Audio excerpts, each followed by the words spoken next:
My name is Charlton and I'm the host of Give Big Local. You're about to hear a miraculous testimony by a giver as part of the Give Big Local project. The project was designed to give viewers like yourself inspiration to give with whatever means you have. In fact, in the very first phase, givers were only given $2 and told to give as big as they can. In the second phase, the giver was given $25 and told that the money was just a tool. They were supposed to give big with their time. In the third phase, they were given $100 with an interesting caveat. Give big and have fun. My name's Chris. I live here in Phoenix, Arizona, and I've had several years of ministry experience where that was my job. That's what I did. I want to be a generous person. I've never had a job where I made a lot of money, so I've always felt like my efforts to do that have been restricted.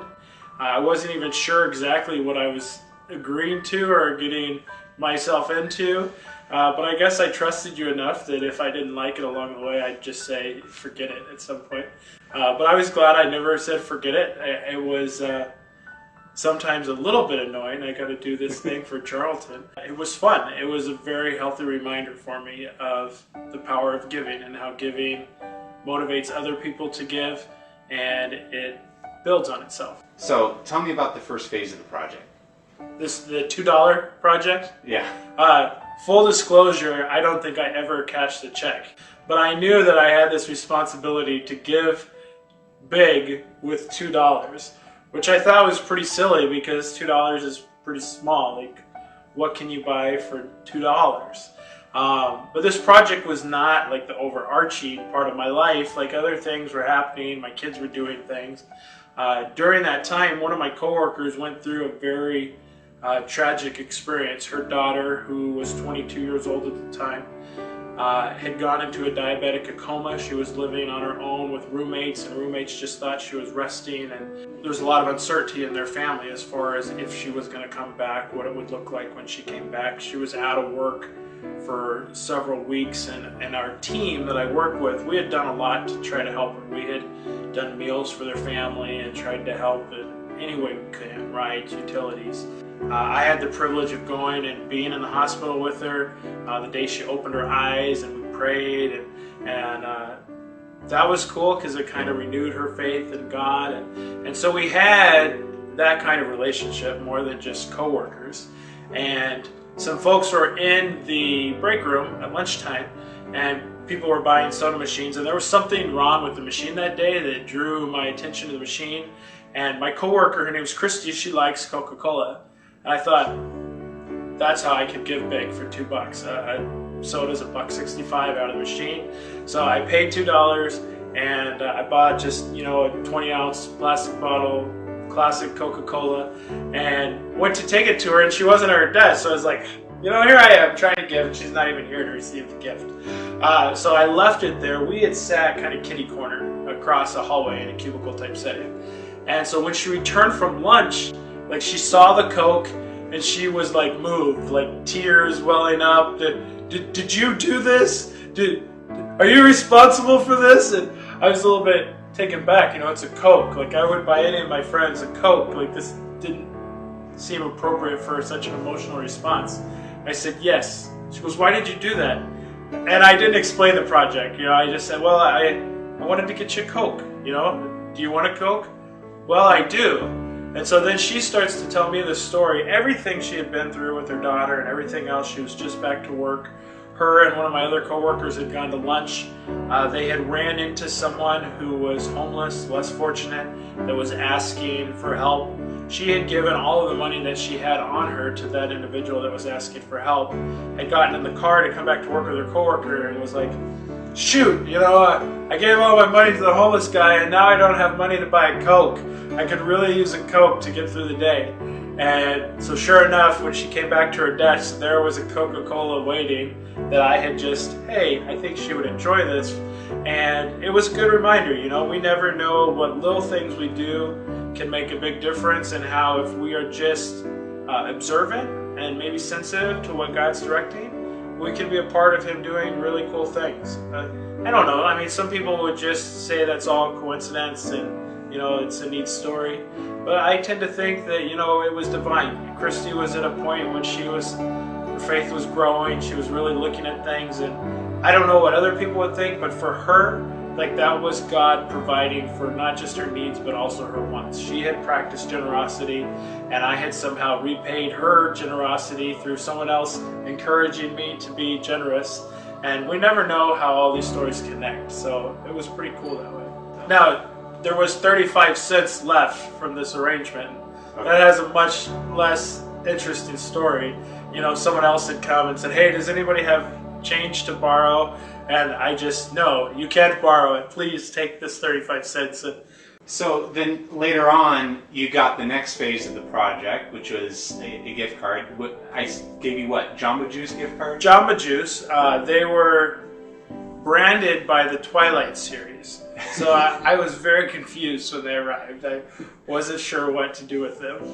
Well, there was 5 cards, I think with $5 each. So I had thought about like maybe taking different people in my life to share Jamba Juice. I'm not a big Jamba Juice guy. I've been trying to cut down sugar. I wasn't sure what to do with the Jamba Juice, and so I put them in my car hoping that there'd be opportunity. And time went on and nothing had happened. But what I did do with the project, we live very close to Phoenix International Raceway. On race day, you can hear the cars going from our house. So a friend of mine, he's the theater director at Peoria High School.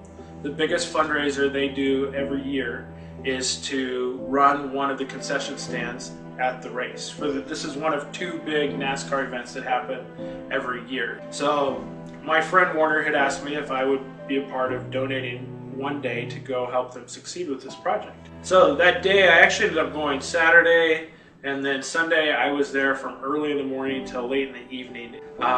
And I remember thinking, like, this is how to give big with my time. This was valuable use of my time. This made a difference for the high school, for each of these students I met and invested time in and hung out with. But I had not used the Twilight gift cards. I talked to his wife, who was the one who had really coordinated all of this. And because there were several other adults besides myself that had helped coordinate this fundraiser, I gave the gift cards to her and I said, hey, would you mind giving these as a thank you to the other adults who took their time out to invest in high school students?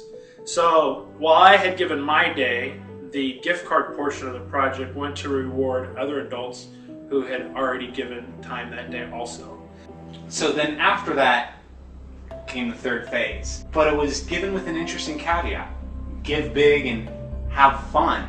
Well, it's honestly, I get that. Sometimes it feels like a burden, like, oh, I have to do this, and how am I going to have fun with only $100? And yet, I had seen that $2 could be very meaningful, so I was sure $100 could be meaningful. But I wasn't sure how I would have fun with it in a way that was generous or helpful to others.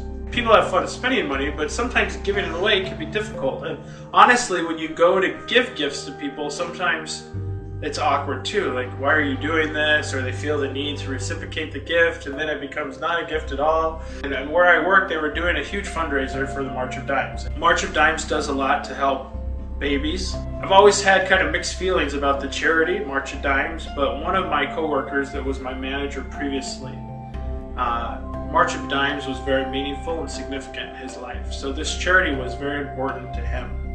And because of his personal interest in it, I really wanted to do something to be a part of it.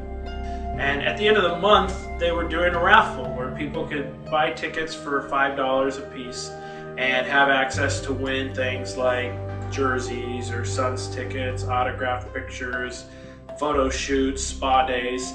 But everybody was kind of like worn out from a month-long fundraising campaign. And my friend Ty, the one that had this personal interest, he had kind of made like, hey, would somebody please buy a ticket? You have a very good chance of winning.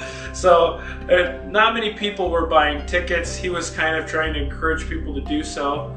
And so I had decided that this is what I would do with the last phase of the project, that I would buy tickets towards the March of Dimes raffle. And then I thought, there's a pretty good chance I'll win. So not only could I have fun helping March of Dimes, but I could win one of these great prizes for my family. And so that was kind of my plan, but I got to work, and Christy, who I talked about in the first project, it was her last day with us. So I thought maybe I could somehow honor Christy through this and help the babies and fulfill the Give Big project. So I thought we should celebrate. We should celebrate as a team this day. So it was great fun. What ended up happening was Ty came around kind of sad, like, no one's gonna do this. We should have stopped this early. And he has like the roll of tickets in his hand. Does anyone want to buy raffle tickets? Do you know about the raffle? And I mean, he's getting denied and denied as he goes to each cubicle. And he comes to my spot. Do you know about the raffle? Yes. Would you like to buy any of the raffle tickets? Yes. Okay, which one do you want? And I said, well, I'm confused. Like, if I spend $20, I get 4 or 5. No, if you spend $20, you get 5 tickets, not just 4 tickets. So I said, okay, well, I would like to get $100 worth of tickets. And he was very surprised by this. What? Yes, I would like $100 worth of tickets. For which one? Well, which one has the least? Like, he was very overwhelmed by this generous gesture. And of course, other people noticed also. Like, this made other people want to give because, well, Chris is doing it. Chris is doing $100. I could do $5. What was I thinking? And so there's this ticket buying frenzy. Oh no, Chris is getting 100 tickets. So it wasn't 125 or whatever it worked out to be. So they're counting out these tickets, and so then I took the tickets and we split them up between the different prizes that were available. And then I took the little rip-off tickets with the numbers.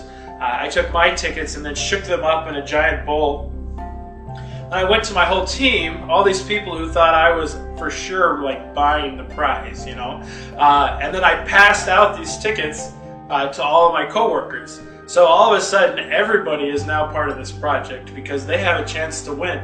People who didn't care, now they cared because they had a chance and made the day a lot of fun. If anybody asked why, I said, well, we're celebrating so-and-so. It's their last day. We're celebrating Christy's last day.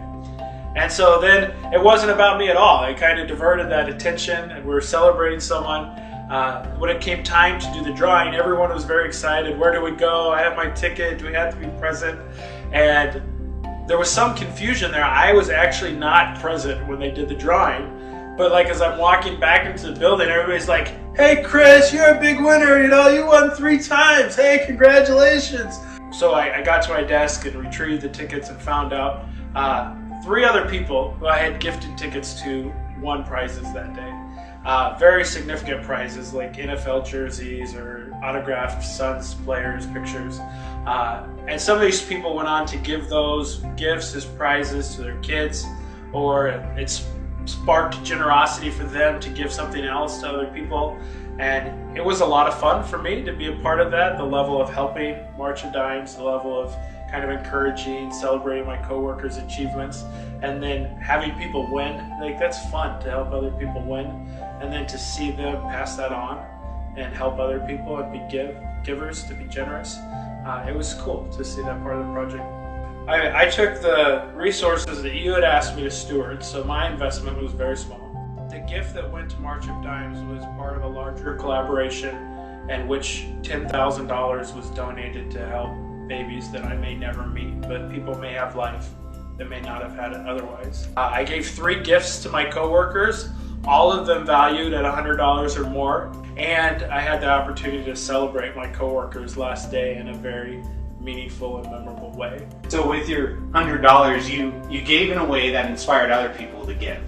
You gave more away from that as well. So you gave to March of Dimes and you gave gifts away, and you honored a person who was there, part of your team, as they left. Okay, well, thank you, Chris, for doing this project, and I'd like to give you a moment to share with the future givers what they should know.